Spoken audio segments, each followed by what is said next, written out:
has not happened since the late 1990s into freaking 2001. It seemed like nothing could become close to WWE, and it has caused them to become comfortable in their situation. Now the battle lines have been drawn as a new enemy is on the rise. This is the Wednesday Night War preview.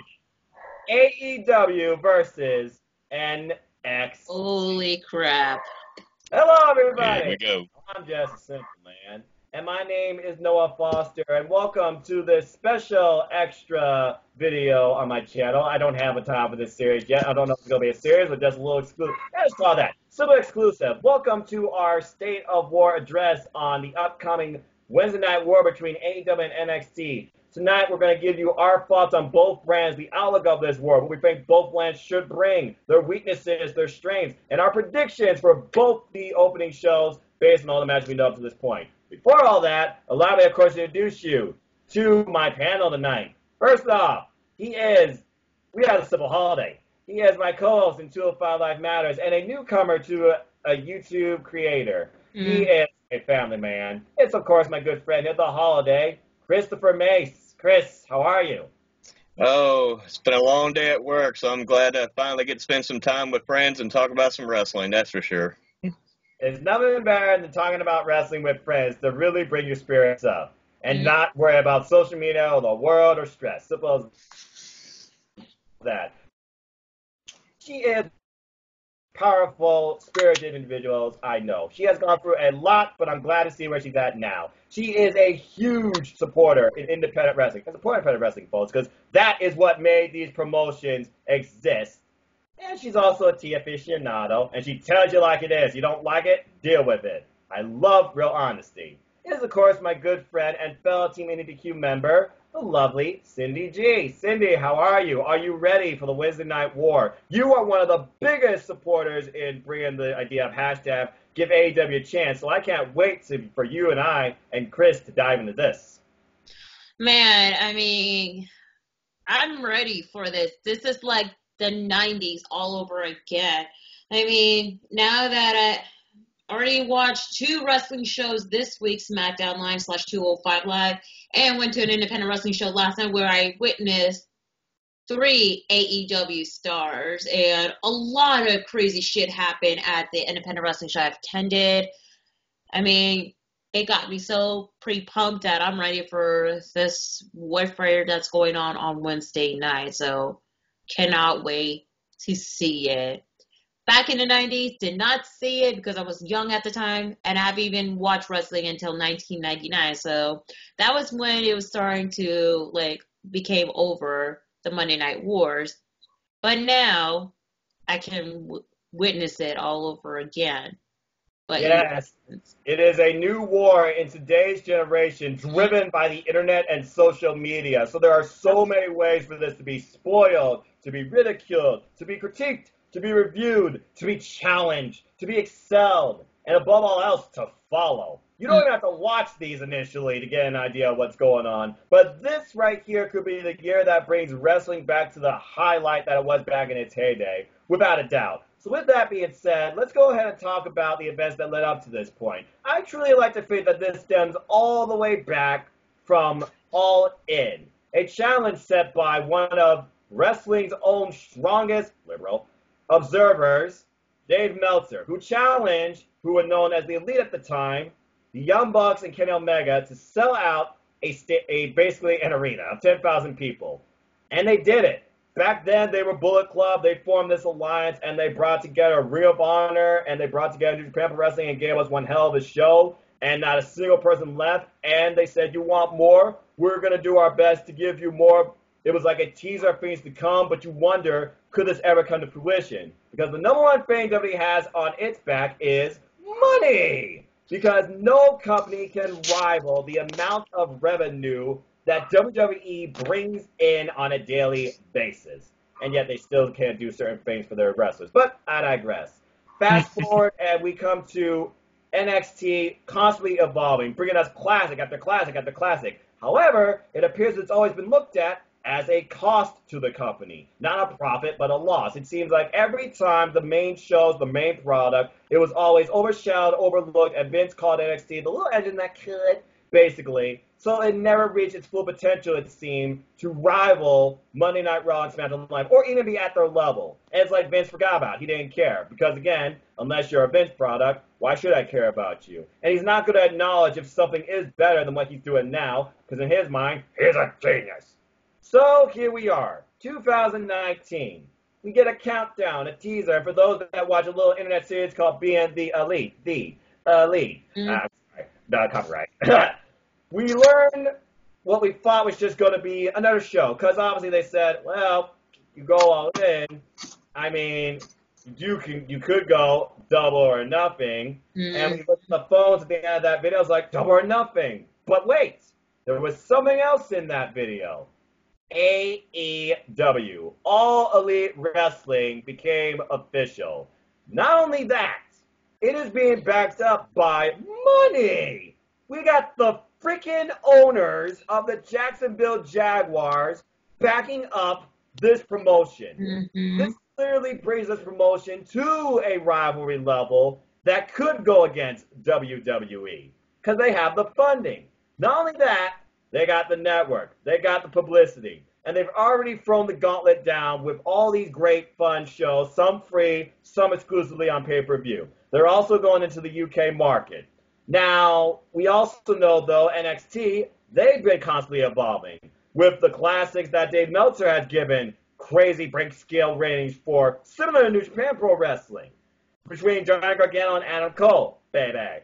And Vince apparently finally has seen this, though he fails to admit it, and now we're getting NXT looked at the same way as Raw and SmackDown Live. So now, we have two wrestling shows that are beyond what we've looked at now for the last 10 years that have bored us to death, that seem content and mediocre at times.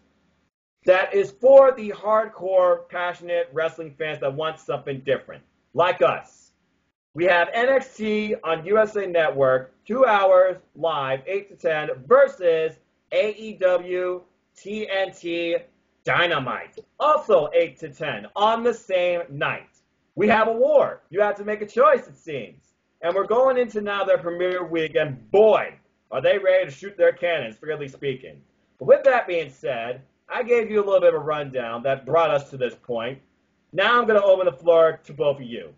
Chris Mace, what is your thoughts on the journey of NXT and AEW to this point? What has brought it more, and what do you think right now has been the biggest event to occur that has led us to this point? Well, with NXT, you got to remember it started off as like a contest. You had 8 independent wrestlers that got signed to developmental deals that were trying to get onto the main roster, win the whole thing. You got to remember Wade Barrett won season 1, and in that became the Nexus angle that they did that was different for a while till they lost at SummerSlam, and it just killed the whole idea. And it got buried by John Cena. They kept going with that seasons for a little bit, and then they had the redemption season that never seemed to end. That took forever. But then Triple H finally got involved, and he changed everything around, and we started getting NXT, which was, like I said, for very much signing a lot of independent talent from New Japan, from Ring of Honor, from Impact Wrestling. You had all these different organizations that he was signing independent talent from, and also developing new talent like the Velveteen Dream that we see currently now. They've developed different talent, and some have succeeded well on the main roster, some have not. But however, this has been a long process with NXT to get to the point where they're at. And I'm telling you, parts of me believe this is the AEW effect. When AEW did, before it became AEW and they did All In, that was pretty much a bet that they couldn't do it. And they did it. They succeeded. They got 10,000 tickets sold. They had a successful show. Then they came on and went, I was like, do a double or nothing. And they started calling it All Elite Wrestling. And they went on with it. And with social media, by the fact they had the backing from the owner for the Jacksonville Jaguars, by all this stuff, they are now able to get and compete, because now they're going to be on national TV, TNT. I was around as a kid during the Monday Night Wars for WCW versus WWF. I was there. I remember watching, having to flip back and forth every time, having to record one or having to run to have my sister watch one TV on TNT and watch WCW and me watch WWF or vice versa. I remember all that stuff. Here's the thing, it's 2019, technology's changed now. The ratings are going to not be as big as people are making out to be, because you got to understand, too, you have those things called DVRs now. So people are going to have to make a choice. Do they want to watch AEW live first, or do they want to watch NXT live first, or watch it? Because they have the option now. This is a big news for all wrestling fans. They have the option now to watch both. They can watch NXT first and then watch AEW, or they can do vice versa. They can watch AEW, then watch NXT on DVR. They have those options, and those DVRs still count as ratings up to 3 days and 7 days. It's just a different point system when it's 3 days and the 7 days. So I was doing a little research about this.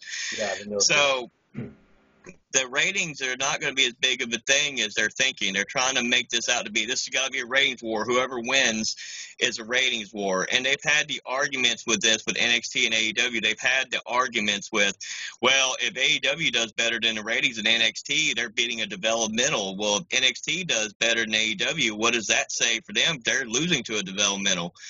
Here's the end of the day. If you got NXT on a primetime network on USA and you have them on a prime TV spot on primetime TV, they should not be considered developmental anymore. They are putting out stars. They are putting out great wrestling content. You're seeing championship matches. You're seeing creative storytelling.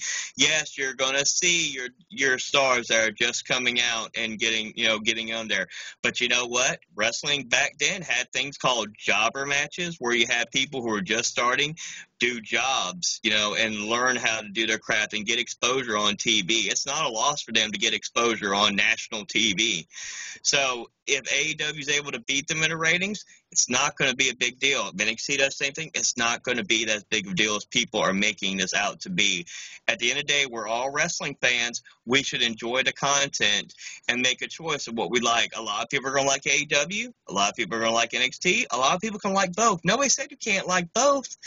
This is going to be an interesting. The only things that are making it a war is the two companies are trying to make it a war. It's not as much of a war as everybody's thinking it is, because this is not the era where Eric Bischoff's getting on TV.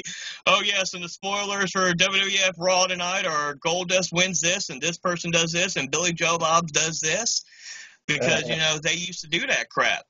And then it backfired on him. They did that at one time where he said, and guess what? Mankind's going to win their WWF championship. And they lost 600,000 viewers.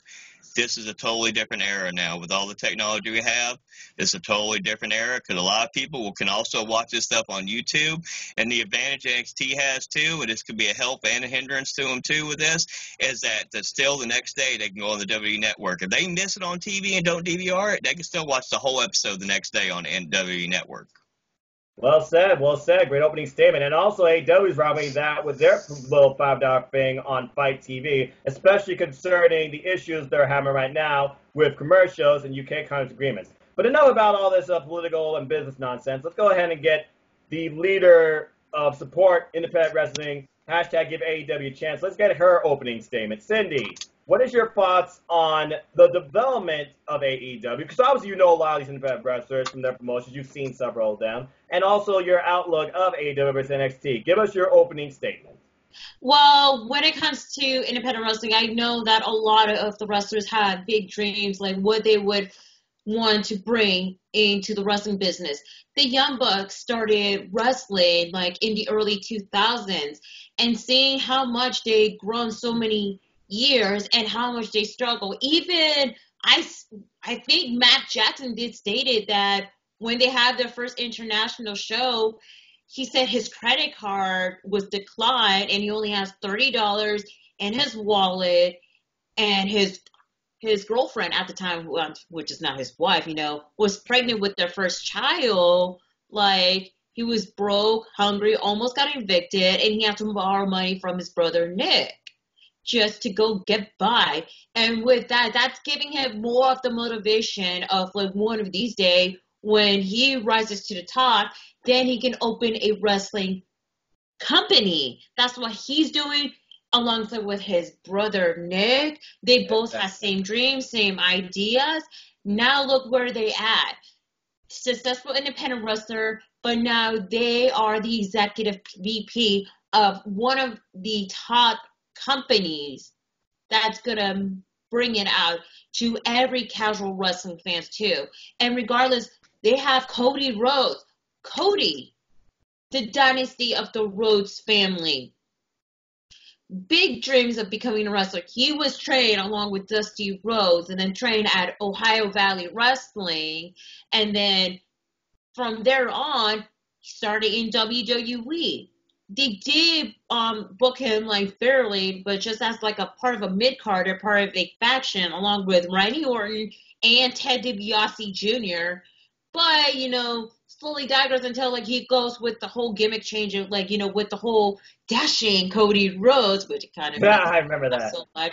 And then of course the whole like, with his whoa, yep, that, and then of course from there on with the mask off, then he became the IC champion, and then of course growing the mustache, aligned with Damian Sandow, all craziness until like to the point where he reunited with Goldust and becoming the Rhodes brothers, because that's where Dusty Rhodes was in was starting, being the GM of NXT, during like when it started to become big, like the developmental one after Triple H taking over NXT. Goodbye contest, hello, like developmental brand once Florida Championship Wrestling is done and all that. But with that being said, Rhodes Brothers, and then of course that's when it became a little bit downhill from here when Cody started with the whole Stardust gimmick, and then everything went downhill until the sad tragedy about the passing of Dusty Rhodes from health problems. That's when Cody was growing frustration and how he witnessed everything from WWE too. And from there, he wanted to revert back to where he was, but no, they wanted him to still continue on to being Stardust. And then from there on, he left WWE, which is like a smart decision he did. And what did he do? He went back to the independent. He did briefly with Impact Wrestling with him and Brandy Rose, which she also left, when she was in WWE, but as a ring announcer as Eden Styles. And then from there on, Impact Wrestling, AAA Wrestling, Ring of Honor, couple independent wrestling shows. That's where he started to be more of the bigger growth until New Japan Pro Wrestling, being part of the Bullet Club, being with the Young Bucks, and also with Kenny Omega too. And also, hell, it's been an honor and pleasure to meeting Cody Rhodes not once but twice in my life too.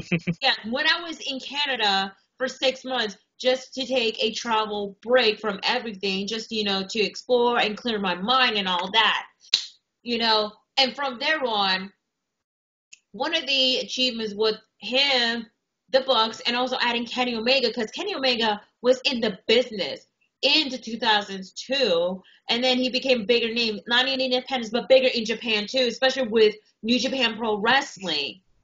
All four guys come together. They wanted to make the bigger show for that, and that's why All In happens.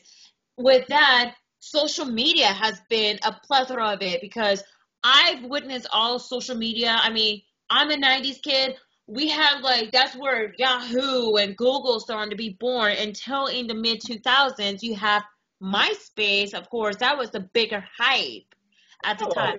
MySpace, and then Facebook roll around, and then you start to have Twitter, and that's when social media plethora was born in the 2000s, especially with the messengers like Yahoo Messenger, MSN Messenger, AOL, which y'all remember if you guys grew up in the 90s and early 2000s. That's where it begins. Without social media, there was no word of mouth for All Out, for All In, and all that. And also with YouTube as well. Without YouTube, the Young Bucks could not even post a video of being the Elite. They had to build a website or whatever, what other people have been doing, with those third-party websites like Tripods or GeoCities and whatnot. That's where NoDQ.com started. Just wanted to throw it out there. K-pop. Yes. Mhm. But with that, that's how All In started, because of B&D YouTube channel, social medias, what casual wrestling fans wanted, that is like, that grew up watching wrestling, or even the newer generations of wrestling.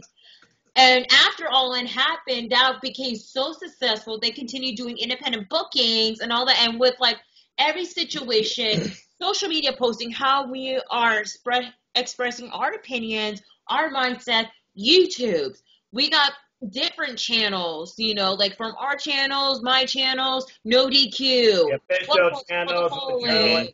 JD for New York, Walk Culture, Wrestling with the Breads, Luigi Tube, and so on, so on.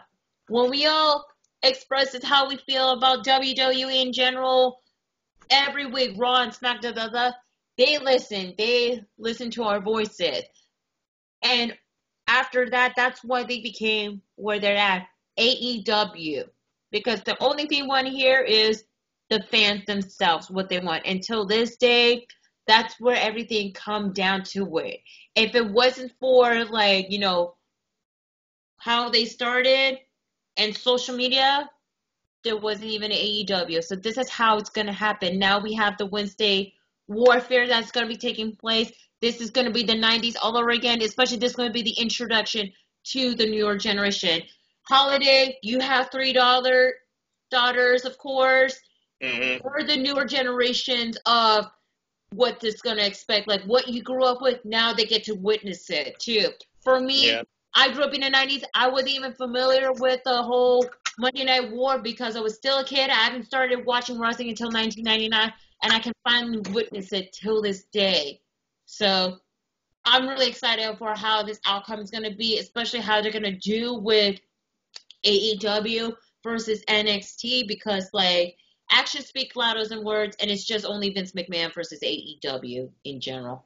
That's right. This is all led by Vince McMahon. And obviously we see the clear differences. Vince and Tony. Tony, he's more open. He tells you how it is. He realizes the problem. He will figure out a solution, but he also will acknowledge it. Vince is like, he'll knock out from a journalist that points him out. And then we also get the idea of both these companies founded by the fans. You are pro wrestling. We are NXT. And I want to add that too with Tony Khan. He's been to so many shows, WWE wise, and mostly independent wrestling, diehard fans. He's very excited to do that. And for that, I feel like he's going to be like, the boss that everybody will like to, lean on to and like, chat it for like a couple minutes. Or even if it's a fans like myself or anybody want to be like, hi, Tony Khan. Have just like a 30-second conversation. And then he is more than happy just to engage. Unlike Vince McMahon. Absolutely. Yeah, sure. And then there you go.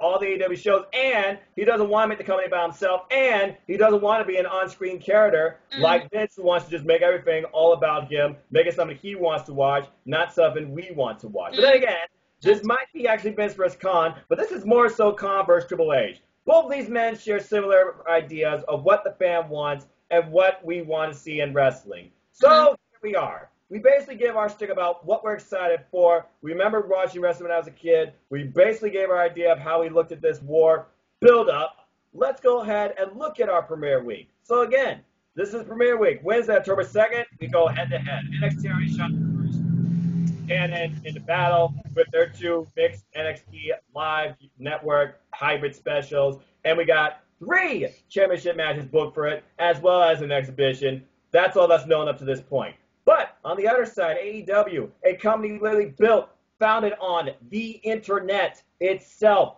period. We got a championship match. We got mystery tag debut. We got promos to expect. And we got a couple of fun single matches. So with that, let's just go ahead and get right to both cards. What I'm going to do here is I'm going to pick a match from AEW and then a match from NXT. And we're going to pick and see who wins. And we're just going to see which one we think is going to be better received. Not that what we think is going to be better, because, again, we are impartial and mutual on this battlefield, but everybody's going to be judging. Everyone's going to give an outlook. How was the match presented? Did the right person go over? Was it predictable? Was it expected? And again, AEW is using elements of WWE. They got freaking Chris Jericho as their champion. They got JR as commentary. They got Tony Schiavone, WCW. Mm-hmm. Yeah. Also part of AEW. We're getting the freaking WCW announce team, accompanied with Excalibur. Freaking Cody's got the mind of his father and has already been through working under Triple H. This is literally WWE reincarnated for the fans against the brand for the fans of WWE, NXT. With that, let's go again and right into it. So our first match I want to discuss is this, because it actually is, according to Tony Schiavone from the AEW Control Center, the opening match for AEW's premiere from Washington, D.C. That is sold out, by the way, and also NXT is sold out. And one more thing. BG's going to be there, too. Yeah, lucky. And one more thing. NXT limited commercial interruption. Very interesting. But anyway, so, Cindy, who is your pick to win this match? Sammy Guevara versus Cody Rhodes. And remember, wins and losses matter. And Cody is already scheduled to face Chris Jericho for the AEW World title at Full Gear. He said on that quote, if I lose Sammy Guevara, I'm not getting that match. Then again, we know the AEW World Championship is going to be defended beforehand. Is anything going to change? We won't go that far. I just want your simple thoughts on this match. Okay, it's going to be an easy one. You all know everybody hates Sammy Guevara, especially with his attitude, including his mom doesn't like him at all.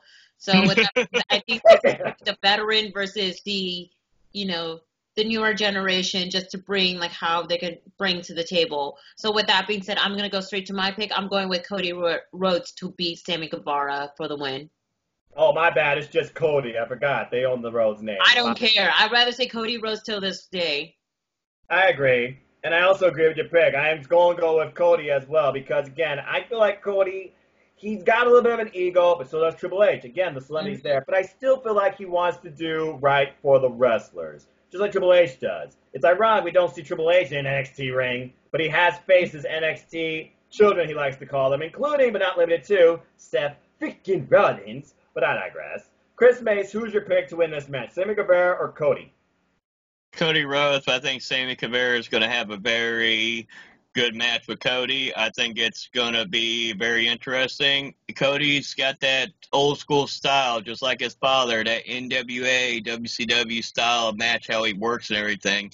I think they're going to put on a clinic, and I think that at the end of it, he's going to make Sammy look strong in defeat. So I'm still going with Cody for the win.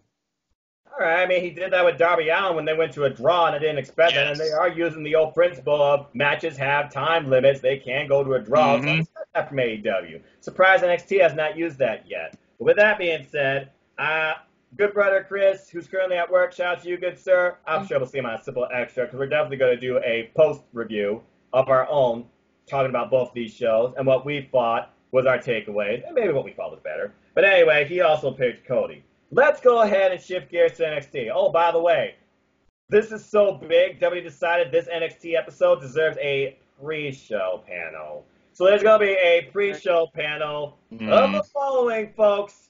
It's the crazy-haired one, and I think he's unscripted at this point, Sam Roberts, led by Charlie Caruso and running mate Pat McAfee. So that should be an interesting listen. This is going to be 2016 all over again. Like with Raw and SmackDown after the draft. Yeah, that's a weird trio. I'm just going to say that right now. But I'll probably take a listen because, what the hell. Anyway, let's go ahead and move on to the NXT side. And let's start with one of the championship matches because right now we have 3 championship matches booked. I can't believe it. Let's go ahead and look at the tag team championship match. Undisputed Era, who officially fulfilled their proclamation. Yes, finally, holding all the gold in NXT versus the former tag team champions and who have been relegated to Raw bullshit, the Street Profits. And no, they're not Crime Time. Chris Mace, who you got to win this match, Undisputed Era or Street Profits? And let me just ask you this. Do you think this is the last match for Street Profits in NXT? No. because now that NXT is on USA and they're not doing crap with them on Raw and SmackDown unless they get drafted to Raw and SmackDown, which I hope to God not. I think they need to go back to NXT. They're on prime time now with USA. So, but even still in this match, Undisputed Era is going to win. I think it's way too soon to take the titles off them. If we've done the Golden Proclamation, they're going to be draped in gold. They're all draped in gold. It's way too soon to take any of the titles off them right now. So Undisputed Era is going to win this. Okay, fair enough. And good brother Chris, he also agrees with you. So the Chris's, the good brothers, they are in unison. Sydney, who you got for this? I'm going with Undisputed Era to retain the title. They just won it like a couple weeks ago.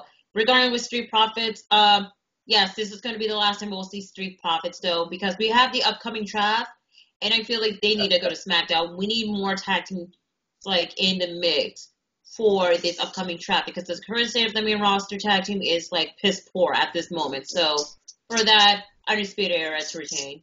As a segue, folks, we might do a fantasy draft of our own, actually predicting the draft. And yes, there is officially, like 2016, a full-fledged WWE draft for the Raw and SmackDown Live brands coming up the week after Premiere Week, literally the day after the Hell in a Cell pay-per-view, which does also occur in the end of this Premiere Week coming up. And furthermore, bye-bye wildcard rule. It finally died. What a load of crap that was. At least I get to see Becky already. Okay, well, yeah, I guess, yeah, but I mean, based on the Fox truck, I mean, that might be more of a permanent thing. And as far, what am I wearing? What do you see in the background? Undisputed Era. Simple as that. So he's going with Street Profits, y'all. This should let you know. That's what he said. I heard him. No. All right. Moving on, let's go back to AEW, and let's look at a singles exhibition again. Sandy, your favorite person. The Salt of the Earth, Maxwell Jacob Freeman, MJF versus Brandon Cutler. Brandon Cutler, who at first was known simply as a guy behind the camera for being the elite. However, he got his moment during the Casino Battle Royale. However, when it looked like he was just coming back for, a contract for permanent AEW, a full-fledged wrestling contract as well. So now he is a wrestler on the AEW roster. It's Brandon Cutler versus MJF, singles exhibition. I'm sorry, folks. MJF, to me, if I were picking a secret weapon for both brands, Velveteen Dream is NXT. MJF, in my opinion, is the secret weapon in AEW. Cody said back at All In when MJF and him spoke, just be you. Do what you keep doing. And here we are. MJF is officially signed to AEW. And personally, he's one of my favorites I have been watching in Beyond Wrestling and Time Match Wrestling and other promotions on an independent wrestling scene, because I do watch independent wrestling on YouTube. But that being said, I am going with MJF because he's better than you, and you know it. I already sense Cindy's frustration, so I'm just going to go to her real quick so she can get it out of the way. Cindy, who do you got? Well, you need to have someone that can be known more of a notoriety, especially with the television premiere. Brandon Cutler, he only wrestled just the Casino Battle Royal, Correct. like at Double or Nothing. But I know we're going to be seeing him in singles action at MJF. But however, if you want this, you need to have someone that is going to be well known. People are not going to know who Brandon Cutler is. He's just going to be another indie guy. With MJF, everybody knows who is MJF because of social media in particular. So I'm going to go with like the whole logic of it and how they well promote, especially with Brandon Cutler. He's just the producer, behind the scene, all that stuff. I hate to say it, I'm going to have to go with MJF. You get yourself one of them burgundy scarves. All right. Chris Mace, who do you got? MJF or Brandon Cutler? Oh, MJF. I got Cindy's favorite wrestler. He's got to win, so I'm going to go with that. And good brother Chris, he said, and I quote, MJF, shut up, Cindy. We're on the MJF bandwagon. What can we say? The guy, he knows how to deliver a promo. He makes you want to hate him, but it's not like go-away heat. It's literal heat. And the thing is, he's not really cheered. He is booed, unlike NXT, where you really don't have heels because everyone is cheered for. But I digress. Speaking of which, let's go ahead and shift back gears to NXT, and let's talk about another championship match. Actually, no. Let's change it up. Because as far as we know, there's at least one singles exhibition that's going to happen, likely. Shane Thorne versus the first person that claims himself to be NXT for life, Johnny Wrestling, Johnny Gargano. Shane Thorne's been making the statement that Johnny Gargano's been getting all the opportunities, time for you to step aside. And Shane Thorne's been saying, I should have been in the breakout tournament, I'm better than all these guys. And so far he's been, I think, like 2 or 3 of them. Then you got Johnny Gargano, who's coming off a Match of the Year candidate, at least 3 probably, after finishing his trilogy with Adam Cole, Baby, that I got to see live at NXT TakeOver Toronto 2 in that insane cage match. What the hell was Regal thinking? Anyway, it's Johnny freaking Gargano. I'm not going against this guy, okay? He's obviously there. He's going to put over the talent, and I feel like this will be a major coup if Shane Thorne won, but I don't see it happening here unless it's DQ, but I don't see a screwy finish. I am going with Johnny Wrestling for the win. Cindy, what about you? I'm going to have to agree with you. I'm going to be going for Johnny Wrestling himself because with Shane Thorne, we're going to be seeing him in singles action and see how he can be capable on his own. But, you know, you need to have someone with bigger names, so going with Gargano. I mean, Shane Thorne's been doing his best, though, you know, being one half of the mighty that remain NXT while the other half's in NJPW, and Mikey Nichols is doing fine to recommend on Chaos, so good on him. Chris Mace, what about you? Johnny Gargano or Shane Thorne? See, this is an interesting one to me because this was on just the network, on NXT, on the network weekly.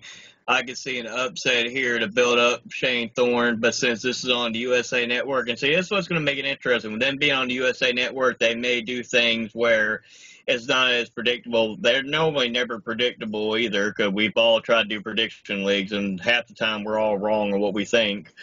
But on this one, I'm going with Johnny Gargano. I think it's going to be his debut on NXT on USA. I don't see him losing his debut match on NXT on USA, so Johnny Gargano for the win.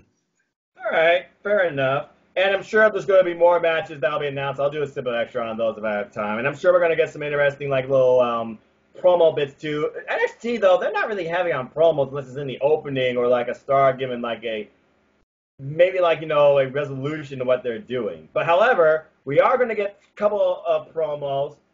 At least one we know for sure. Jon Moxley, let's go ahead and talk about this guy. This was a real shot against WWE when it comes to creative direction and booking and everything. And still to this day, probably Chris Jericho's most downloaded talk to Jericho. What a listen. So Jon Moxley, he's due to be back after taking care of his infection again. Glad he's okay. And he is going to be appearing live. What could Jon Moxley possibly be saying here? Let's think about this. He's got grief with Chris Jericho. He's got grief with Kenny Omega, who has pulled all the strings about Jon Moxley and his past on being the elite. Once again, pushing this storyline through the internet. Brilliant. And these roads to TNT and all this other stuff. We were supposed to get Jon Moxley versus Kenny Omega at All Out. Didn't happen. We got the Boston Pac. So, Chris Mace, I'm going to start with you. What do you expect to hear from Jon Moxley? I expect him to come out there and just go ahead and challenge whoever wins between Cody and Chris Jericho for the AEW Championship. He's already established himself as a top star. He's, like I said, he's left WWE. He's gone to New Japan. He's their current IWGP United States champion. He's been wrestling other independent promotions. Yes, it is bad that he got that staph infection, so I'm glad he is healed up from that. Correct. That's no joke to play with. Like I said, that could seriously kill somebody if it's not taken care of, so I'm glad he's okay with that. But I see this where he's going to automatically go ahead and try to challenge for the AEW Championship between the winner of Cody and Chris Jericho. And out comes Kenny Omega, who didn't get his match with him at All Out. Kenny Omega, you could tell with watching All Elite how he's been. Seems like he's just been a little different now lately since, especially since he couldn't wrestle Moxley. He lost to Pac, and that was a match I did not expect Pac to win, but he did. So that was an intense match. I just see it where it's going to end up building up the Kenny Omega and Moxley match coming up here soon. Hopefully we get that real soon because we didn't get to have it at All Out. So I'm ready to see how that match plays out. Yes, we are waiting so heavily for that one-on-one, which is currently booked right now for AEW Full Gear, their next pay-per-view. Cindy, what do you expect to hear from Jon Moxley? Oh, we'll see, like, cutting promos, and then possibly we're probably going to see, like, a match that's going to be announced at Full Gear, the match that we've been waiting for, but it got pulled because of his MRSA. I want to see, like, Jon Moxley cut a promo, challenging Kenny Omega at Full Gear for a match. Okay, fair enough. It's interesting you all keep bringing up Full Gear and you keep bringing up Kenny Omega. It's like the match that needs to happen, right? Let's this losses matter. He already has a win over Jordan Janela. He is 1-0-0, and that is his only singles match to this day. I don't think they're going to do an impromptu match the night of, but I definitely see another match being set up for him. Then again, we do know a match being set up for him on the following AEW. What if he calls out Shawn Spears, the chairman? He's facing Shawn Spears the following episode of AEW Dynamite. This might be a promo leading into that, where both these former WWE-employed wrestlers have grievances about their past promotion, but also a point to prove. I sense he's going to call out Shawn Spears or get interrupted by him, and then probably paradigm shift him in the ring. So that's my take on that. All right, let's go ahead and move into a match, though, now, back on NXT. Let's talk about the women of NXT. Candice LeRae, Candice Wrestling, one of the most prominent wrestlers, in my opinion, in the NXT women's roster, finally being showcased for what she is, versus Queen of Spades, the current reigning NXT Women's Champion for the NXT Women's Championship, Shayna Baszler, and Big G's favorite. Chris Mace, who do you have for this match? See, I'm torn on this too because this could go either way and build up the different programs, but I think at this point, the way it's going, I see Baszler retaining because I see them building up Rhea Ripley to challenge for the NXT Women's Championship. So at this point, I'm going with Baszler retaining. I don't think she's leaving NXT yet. Yeah, fair enough, because some people would probably believe she's going to lose talent, be part of the draft, because maybe NXT picks will be part of the draft. You also bring up a key point, since it seems Triple H is trying to merge his three babies together. All right, I said Shayna Baszler. Before I give my thoughts, Cindy, who you got in this NXT Women's Championship match? Well, I just wanted, I don't know if it's going to be a possibility. At first, I was thinking a no contest because I can see, like, there's probably going to be an interference from Rhea Ripley. And even though the match is going to be really good, but then we'll see some shenanigans going on, like Rhea Ripley, and then also with Jasmine and Marina, maybe. For that, I could see Sheena retain, and then I know the feud is still going to continue on with her and Candice LeRae, adding Rhea Ripley to the mix, and have that match set up for TakeOver War Games 3. Yes. I'm And then Chicago. So you're going with Shayna Baszler? Yep. Alrighty. And again, it sounds like the angle for NXT War Games this year is NXT versus NXT UK, and I freaking love that idea. There you go. Yeah, because, like, if you have Shayna and Candice LeRae, they're both NXT, and then Rhea Ripley, who is, like, in NXT UK brand, why not? Threat. Yeah. I could see that. I mean, but they could. I want to add this. I don't want to see no Fatal 4-Way featuring Toni Storm. No. You know, it's funny. I was going to say Fatal 4-Way, but I wasn't thinking of Toni Storm. I was thinking Io Shirai, because here's my thoughts. I think regardless, Shayna Baszler is going to retain. And this is why. You brought up the wild factor of Rhea Ripley, but there's also another wild factor I can see playing here. What's the feud right now going on with Candice LeRae? Io Shirai. Yeah. What's stopping Io Shirai from coming out here and whacking both these women with a kendo stick? Or, other circumstance, the horsewomen come out, and because we did have the intimidation angle, and Shayna Baszler just chains off down, we get nothing. That'd be the length angle. But keeping it simple, I'm just going to say Shayna Baszler retains, because there's no doubt in my mind she's going into War Games as champ. And do I think that's going to be when she's going to lose the title? No. But I do like the idea of Shayna Baszler versus Rhea Ripley. Otherwise, do Shayna versus Rhea versus Candice versus Io. And then maybe bring in Toni Storm if Rhea does somehow become the champ, because rumor has it they are bringing in Toni Storm to NXT, just like Pete Dunne now is part of the NXT US brand, because he's even moved. All right, so that's everyone's picks for that. We got 3 for Shayna, and good brother Chris picked Candice LeRae. So he must be thinking that the draft is officially going to bring up Shayna Baszler because Fox wants a more sports-oriented product. Why not use a freaking MMA fighter since Ronda Rousey is MIA? Again, all those situations make sense. I just don't see them letting Shayna Baszler leaving without that title. I just don't. All right, let's go ahead and stay with NXT. So we talked about Jon Moxley. He's going to be appearing live. We talked about our expectations from that. Let's talk about the other side now. NXT. Remember I said Secret Weapon, we're going to experience. The Velveteen Dream is due to appear live. What is going to be on the Velveteen Dream's mind since losing his NXT North American Championship? Cindy, I will start with you. What do you expect from the Velveteen Dream experience on this upcoming NXT? Cutting a promo, and then we're probably going to see like a feud going on. Someone that is well known, like in a mid-carder, I don't know, like. I mean, you'll have a lot of stars that is ready to be on TV. Someone's a heel or whatever. It could be anybody in particular. Anybody that was like in a breakout star. Who knows? I mean, whether it can be Dexter Mez, formerly known as Sam Shaw. Break. Yeah, I know. Or possibly Donovan Dijakovic, which I cannot say. Is that right? I miss calling him. It's okay. Look, all these name changes, they piss me off too. It's all good. So you're just thinking Velveteen Dream is going to be thrust into a mid-card feud? Pretty much. Okay, interesting stance. Mm-hmm. Miss Mace, what do you expect to come from Velveteen Dream appearing live on NXT? Is he going to call somebody out? Is someone going to interrupt him? What's next for the Velveteen Dream?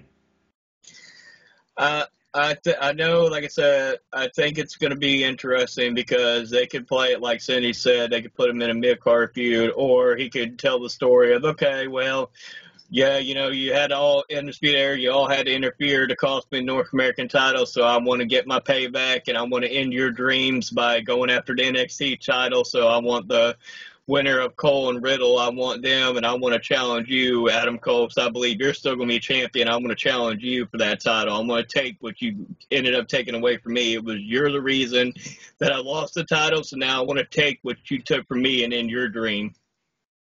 Oh, wow. I like what you did there. Dream over. And you know what?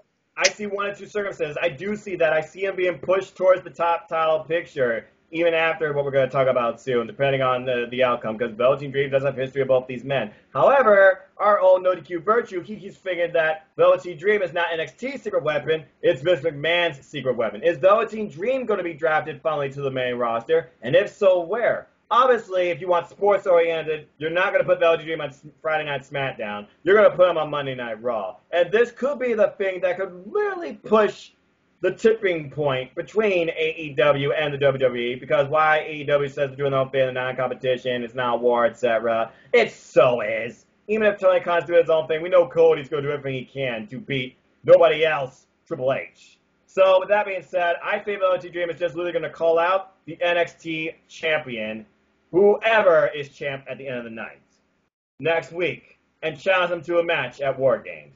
It's going to be interesting to see how War Games works, because it's probably going to be 3-3, I feel like it's going to be. I honestly feel like it's going to be that. I feel like right now I know what the NXT War Games card is going to be, and I think it's still going to be 5 matches. But I digress. Let's go ahead and shift gears back to AEW now and talk about a championship match. Who is going to lead the women's division, which right now I believe is only 10 women, if you include Brandy Rhodes. We crown our inaugural AEW Women's Champion. Nyla Rose versus, I can't believe this is happening, Riho. Riho, we have Kenny Omega to thank for this, because Yoshi Pro, he brought in Yoshi Pro to AEW. Now we got Yoshi Pro Wrestling, Riho, signed to an AEW contract, and she's facing Nyla Rose, been fighting battles her whole life. Clearly she has the power, strength, and size advantage here, but you can't count out Riho, especially with the fact she's been wrestling since she was 8 years old, is under 100 pounds, and somehow beat Hikaru Shida, which still shocks me. This could be a story of the underdog beating the beast. And yes, Nyla Rose is the beast, not Brock Lesnar.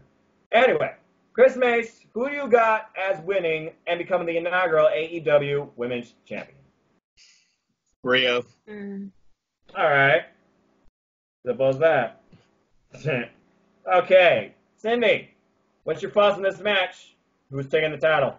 Well, this is going to be a tough one, because I know that we're in a day and age that we are, like, you know, a lot of PCs and everything going on with, like, when it comes to, like, certain topics and everything like that, too.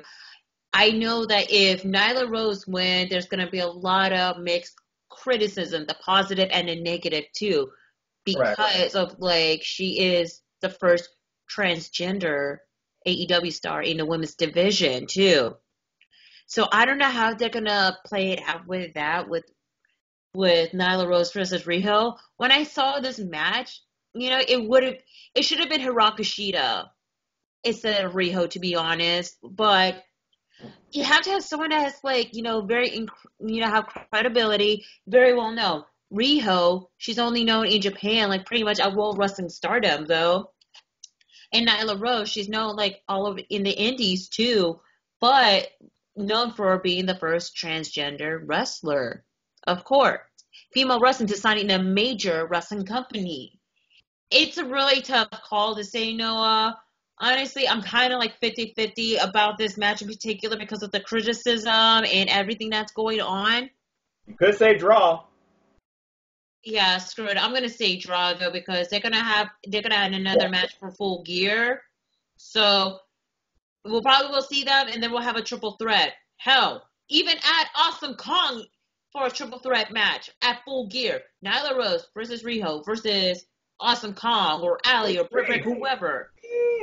If they did that, I'd rather than put Britt Baker in there and make it a triple threat. Exactly. Britt Baker should have been in this match.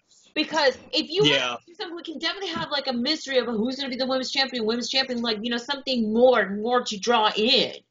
Correct. And that's going to be a perfect storyline to start. Well, I think we know what's next for Britt Baker. I'm calling it now. It's going to be Britt Baker versus Bea Priestley at Full Gear. That's true. Mark my words. Mm-hmm. And also shout out to Kylie Ray. Glad she's okay. Glad she's still wrestling. All the best to her. I guess her and AEW just were not meant to be at this point. Anyway, interesting decision though. You say draw because again, draws can happen. But I am actually going to go off the because World of Stardom star Myra Tommy, she beat Kelly Klein and was Ring of Honor Women's Champion. With that being said, I'm going against the Beast here, and I'm going to say that Rico picks the belt here. And good brother Chris, he's actually the only one right now that says Nyla Rose. And you may have been listening point about this whole LGBT thing, transgender and all that jazz. I mean, Sonya Deville, she has openly expressed that she is lesbian, and it's been showcased on Total Divas. So, I mean, do you really blur the lines here? I get it. Gender change versus liking only one gender. It's still not, technically morally correct according to people. But this is wrestling, all right? Don't look at it like that, okay? Get your friggin' thoughts out of your head and your head out of your ass. Anyway, I digress. All right, let's go ahead and stick with AEW, and let's talk about this match that was made official. So, Hangman Page versus the Boston Pac. This match is so long. To think this was supposed to friggin' happen at All Out, but it didn't because Pac. You mean Double or Nothing? With AEW on creative. So we got Pac versus Adam Page at an independent show in the UK where you could see Wrestle Talk's Luke Owen go, oh! I'll admit that was funny. I'll admit that was friggin' funny. Anyway. Pac, he did not lose, but he didn't win. It was DQ, and he said, you all can do your thing. I am not with AEW. But then eventually he loses his Dragon Gate Open Weight Championship, and we find him impromptu setup against Kenny Omega. And he wins in his debut, which I called, because his debut over. Kenny Omega, he is still the same Kenny Omega, but he's also putting over the other talent, change the world. You gotta remember, Kenny Omega, he led NJPW as world champion. He was miserable. He wrestled day in, day out, day in, day out. Now he can take it easy, still give you the showcase matches, but he can put over the talent too. If it wasn't for AEW, Kenny Omega, he and the Elite signed a pact. They would have gone with WWE. But Tony Khan says, hey, you want to start your own company? Okay, I support you. Hence, AEW was born, and they didn't go to WWE. Who knows what Vince McMahon would have done with them, especially with the fact Kenny Omega would have been wrestling 300 days plus a year, and Kenny Omega obviously didn't want to do that. So we find out, of course, Kenny Omega signs with All Elite Wrestling. He does not have the best record, but he still has some of the best matches probably under the AEW brand. But with that being said, it's Pac versus Heyman Adam Page, who came off losing the inaugural championship match to Chris Jericho via the Judas Effect. And you wonder what's next for him. And Pac basically insults him and says, you lose. So this match was made. Now, who do I see winning this? Let's look at the records here. So, Heyman Adam Page, he's got the better record. He's got more wins under his belt, but he also has that loss. And Pac right now only has one match under his belt, but it's a win over Kenny Omega. The question is, who do I see needs the win, and what do I see next for both men?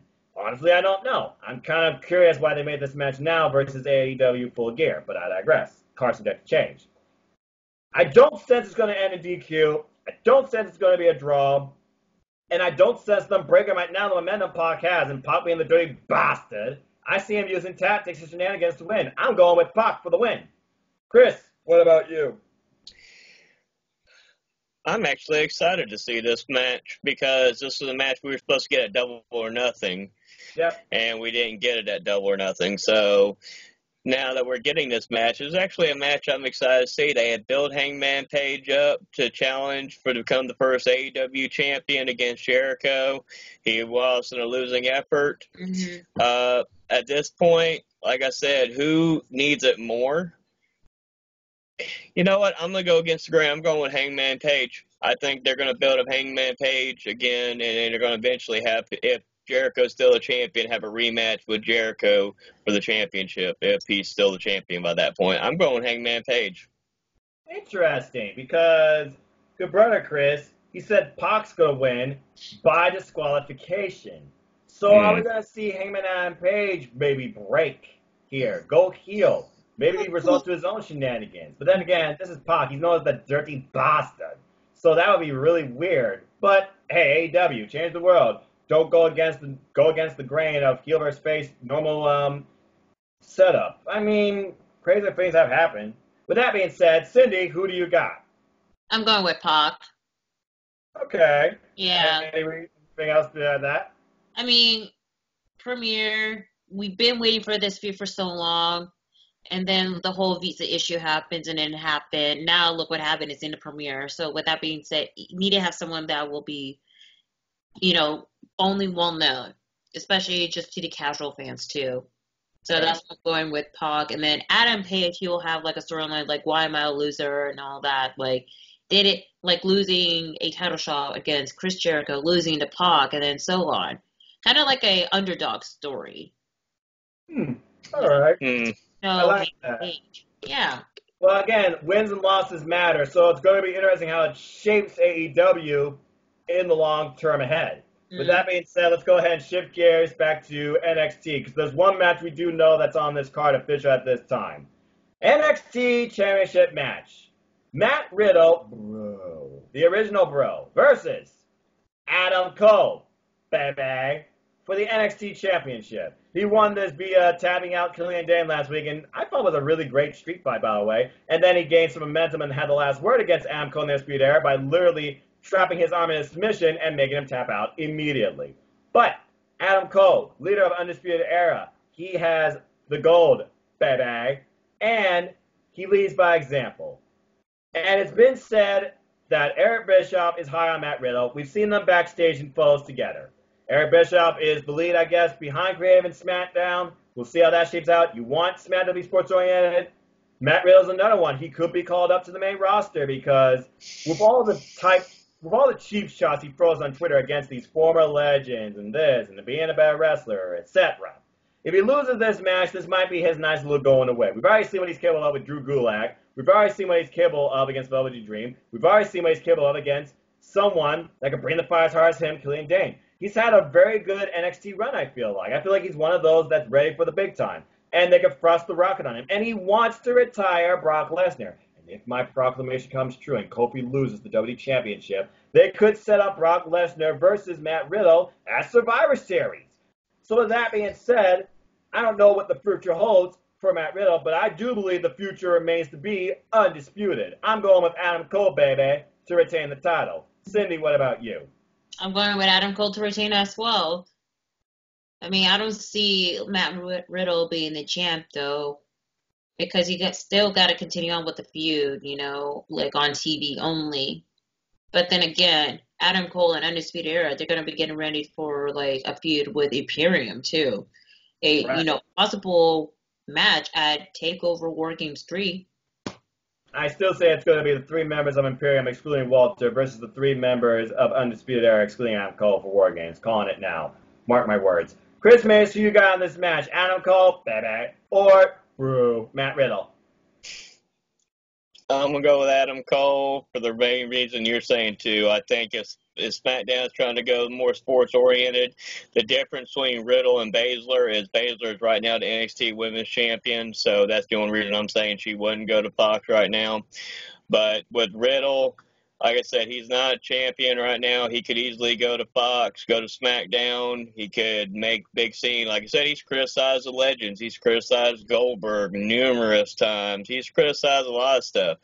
All right, let's put him on SmackDown. Let's put him up against some of these legends and see how he does with that, or put him up with some of the main roster, and let's see how he does. I think he'll be very successful on SmackDown.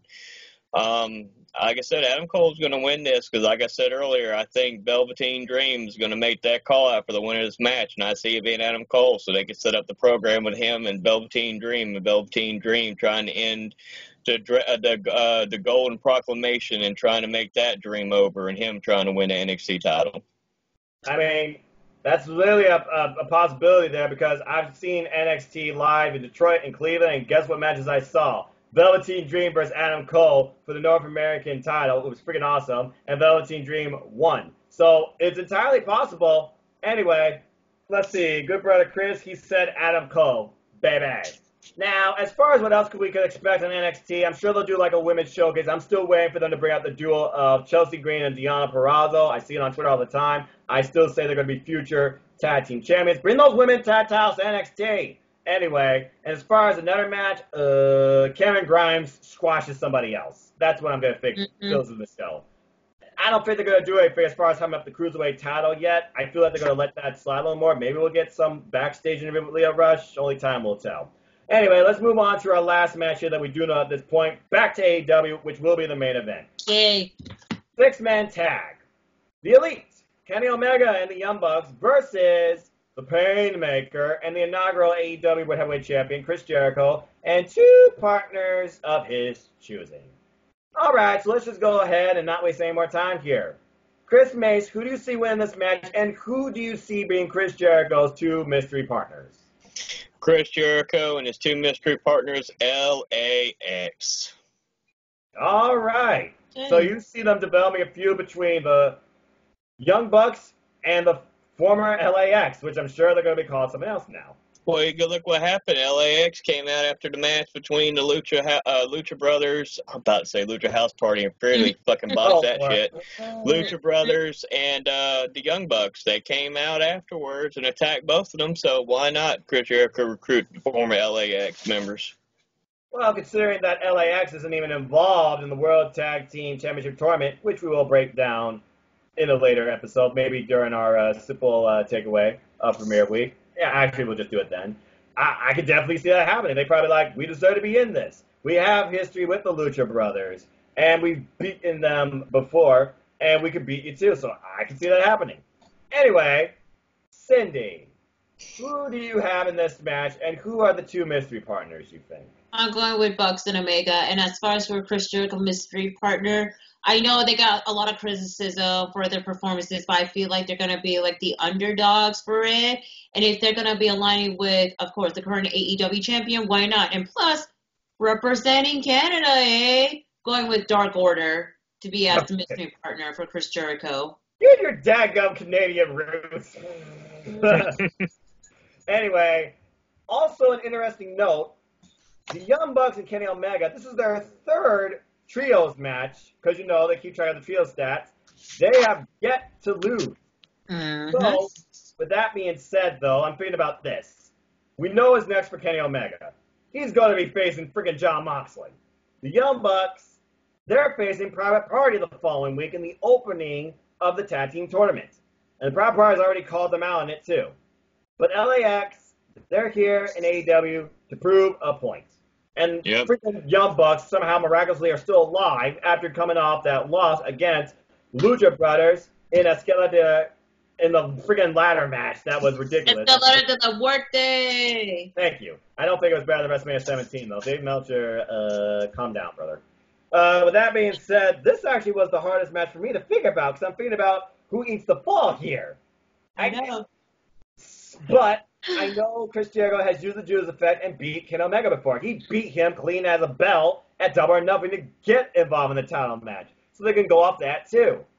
The wild card here is going to be Chris Jericho, without a doubt, okay? Mm. It's for that reason, though, that I am going to go with Chris Jericho and his two partners, LAX, pinning one of the Young Bucks. Mm-hmm. With that being said, let's go ahead and see what good brother Chris said. He said Jericho and his partners, you too. He says it's the Dark Order. All right. So with that, we have our predictions up to this point, what we officially know of what's to come for Premiere Week in the Wednesday Night War. We gave pretty much our thoughts of what came to this point, our outlook on how each of these companies have built themselves. We looked at some of the flaws. We looked at some of their challenges. We looked at their setup. I gotta say this right now. I still think right now NXT has the stronger announced team with just the two of Mauro Ranallo and Nigel McGuinness. Beth Phoenix does okay. It's going to be interesting to see how JR and Tony Schiavone keeps up with today's new crop of young, fast wrestling independent talent. Because Excalibur is going to definitely be leading those two for the play-by-play. He did most of that at All Out, I think it's safe to say. And as far as presentation, I'm just really looking forward to what AEW set is going to be. And are they going to have pyro? And I think they need to work more on their music, per se. I also think they have the better T-shirt designs, though, too, because the latest T-shirt designs from NXT, a lot of them are just pretty generic brand. Yeah. This person. Why can't you do more character like you do with Undisputed Era?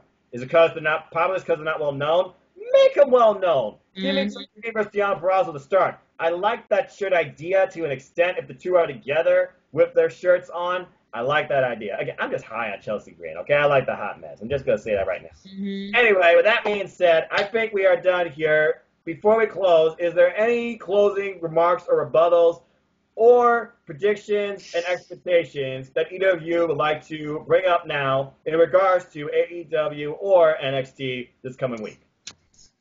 I have one. Do you think, I'm going to ask both y'all real quick on my closing thing.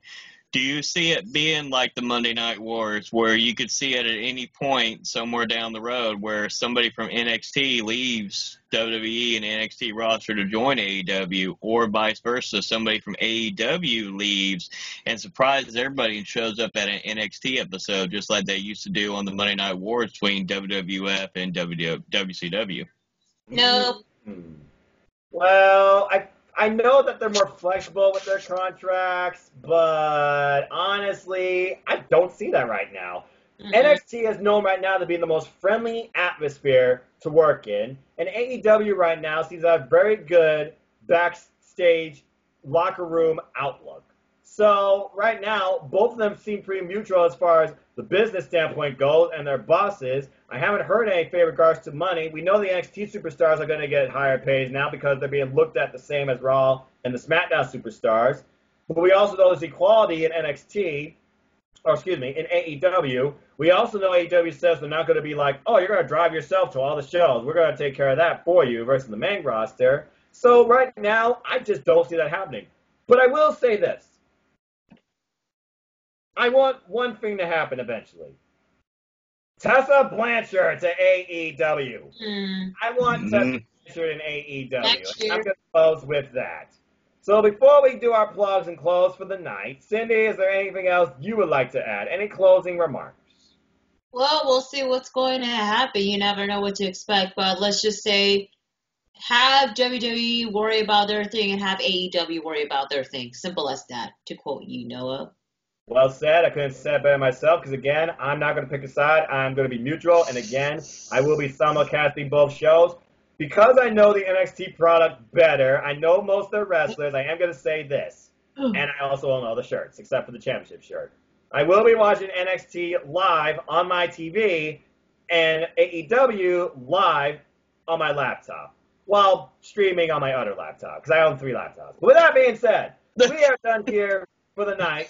Thank you to both of you for joining me on this State of War address / opening prediction special for the Wednesday Night War. I cannot be happier and more excited as a wrestling fan. Let's go ahead and do our plugs real quick. Chris, Mace, anything you want to plug? Yes, you can follow me on Twitter at Christopher Mace. You can also check me out on my YouTube channel that I just started a couple weeks ago, The Holiday Christopher Mace. I just want to thank everybody that subscribed so far. I got 29 subscribers. I don't know how, but hey, thank you for subscribing. Yeah. You could also support the rest of the NX team here.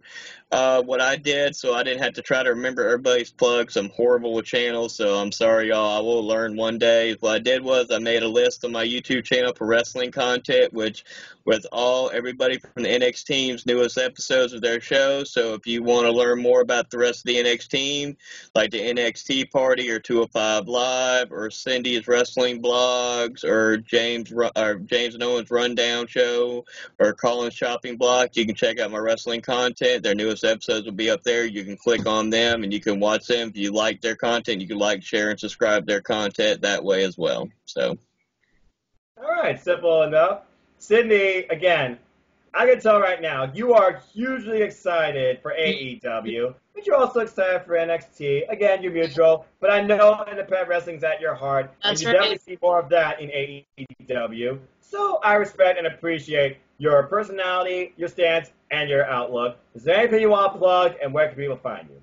Well, I'm still on hiatus on Twitter, so nodq.com/Cindy, but I'm mostly on Instagram at simply_C_OK. And like Holiday said, I have a YouTube channel at simply_C_OK where I do wrestling vlogs. So, yeah. All right, simple enough. I can tell we're all just tired, though, because... Yeah, 4-hour shift after sleeping 3 hours, came home after an amazing show Friday night. Well, that's the thing about wrestling. It exhausts you. But it's worth it. With that being said, ladies and gentlemen, if you want to know more about me, know this. I'm just a simple man and a lifelong fan of what? Wrestling! Yeah, right, wrestling! Wrestling. Not just quick entertainment. Wrestling.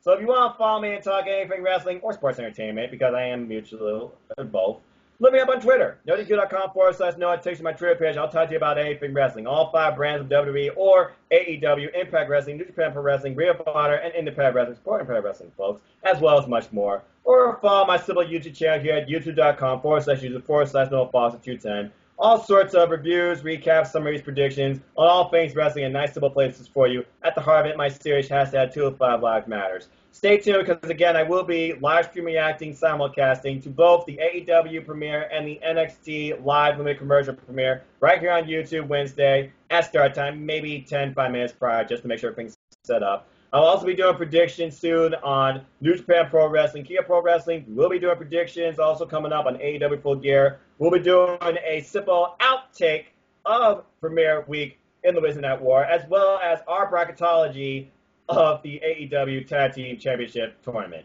If you haven't figured it out already, support NoDQ. The reason we're all here on YouTube. Buy something. NoDQ.com/merch. Follow my social media platforms. Your opinions matter. Make a friend, make an enemy, or attempt to troll virtue.